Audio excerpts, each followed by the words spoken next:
Hello, bienvenue à tous sur le groupe Révélez votre unicité, défi live 89 sur 365 live.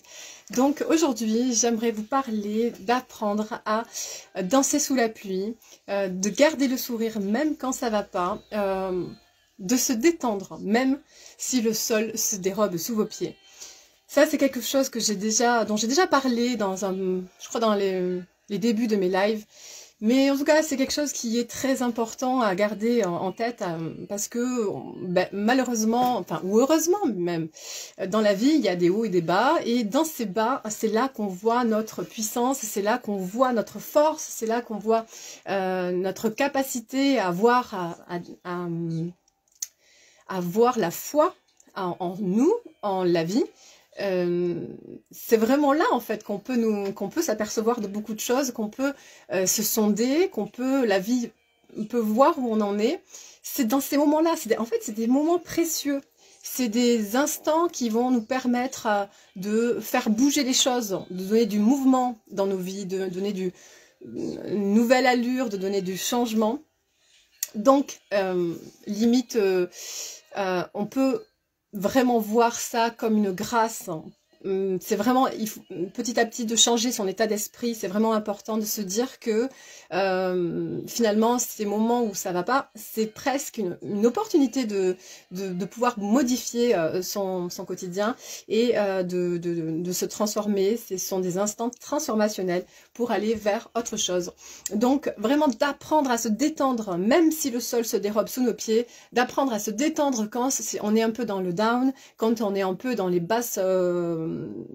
dans des bases d'énergie parce qu'on a été challengé, etc. Donc vraiment accepter cette situation et c'est déjà remonter en énergie, c'est déjà se redynamiser pour aller vers des fréquences vibratoires plus hautes, et puis ensuite de considérer que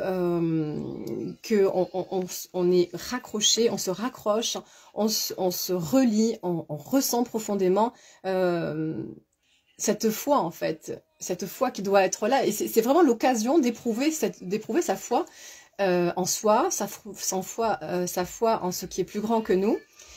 Donc voilà, si on considère ces moments-là et qu'on change notre état d'esprit par rapport à ces instants-là, eh bien, du coup, ça sera plus facile pour transformer les situations un peu désagréables ou même très désagréables, voire des situations douloureuses.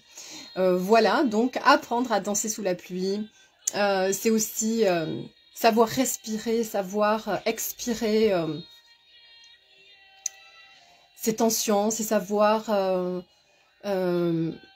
expirer, c'est savoir se tenir droit par rapport à sa vision, c'est savoir rester branché à ce qui nous anime profondément, c'est savoir rester droit face à tous ces mots, toutes ces phrases que nous susurre le mental en arrière-plan.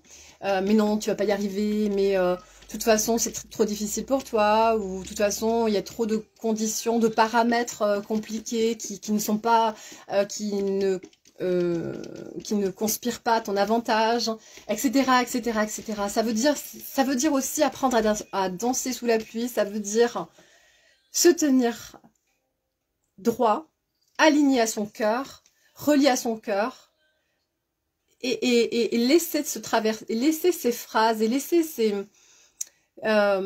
inquiétudes, tous ces mots en arrière-plan qui tentent de nous déstabiliser, et voilà, rester vraiment présent à soi et juste observer ce qui se passe en nous, juste observer. Ça fera la différence, ça fera vraiment une véritable différence, parce qu'à force de rester digne, j'ai envie de dire, de rester à l'écoute de ce qui se passe en nous sans le nourrir, juste en y mettant de la présence, de l'observation, une sorte de distance, de prendre du recul, de la hauteur, eh bien ces voix, comme par enchantement, vont perdre de leur efficacité, vont perdre de leur impact, de leur pouvoir de nous déstabiliser tout simplement. Donc voilà, et d'où l'intérêt d'être vraiment, faire la clarté en soi et d'être vigilant à ce qui se passe en nous. Et donc, ça va nous favoriser d'être beaucoup plus à l'écoute de cette vision qu'on veut tant développer et surtout d'apprendre à danser sous la pluie, donc, puisque c'était le sujet du jour. Se rappeler les 4 accords Toltec aussi, ça peut nous aider. Ça peut nous aider vraiment à développer cette conscience de l'instant. Ça peut nous aider à aller plus loin dans cette capacité à vraiment se détendre malgré le fait que le sol se dérobe sous nos pieds. Ça peut nous aider à apprendre à danser sous la pluie. Voilà. C'est-à-dire, donc les 4 accords Toltec, c'est faire en sorte que notre parole soit impeccable. Ça, c'est le premier. Le deuxième, c'est n'en faire jamais une affaire personnelle. Le troisième, c'est ne jamais faire de suppositions. Alors ça, avec le dialogue interne, avec le bavardage incessant que nous avons à l'intérieur de nous, ça c'est pas gagné, hein, parce que le mental turbine à fond et ça nous raconte plein de choses, on n'en a même pas conscience sur telle situation, tel ressenti. Voilà, on a tendance à démultiplier toutes les perceptions qu'on a, on peut apporter des jugements très facilement, donc ne jamais faire de suppositions, c'est vraiment pas gagné d'avance, c'est vraiment un sacré accord. On a parfois l'impression que c'est acquis, mais c'est vraiment loin d'être le cas.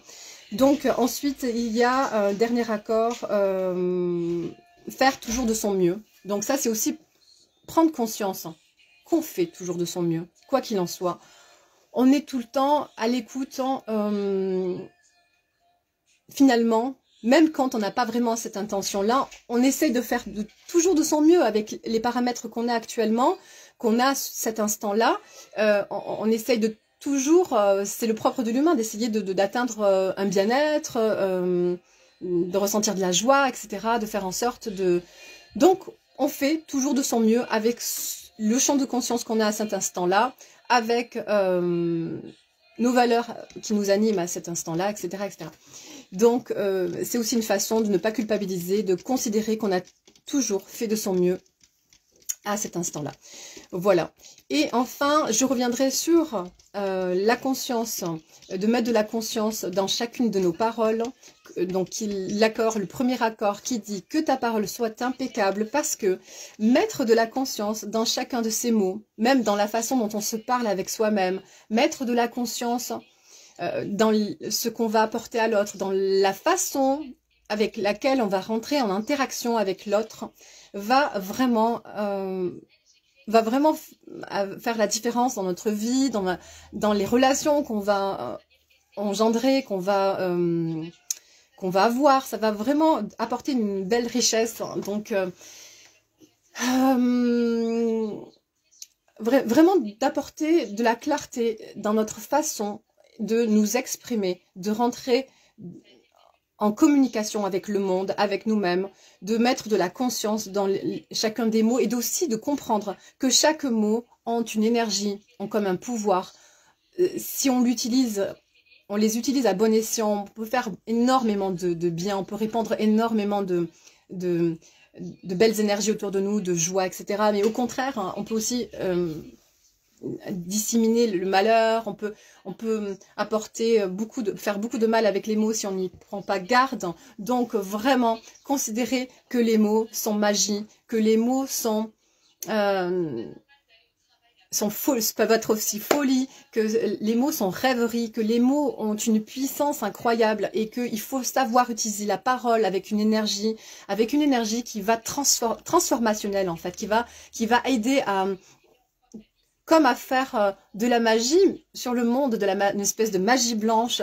Par les mots, on peut apaiser des gens qui n'ont pas la conscience de ce qu'ils sont eux-mêmes. En leur disant des mots, on peut les ramener à eux en essayant de leur faire prendre conscience de qui ils sont. On peut les aider à à s'apprécier.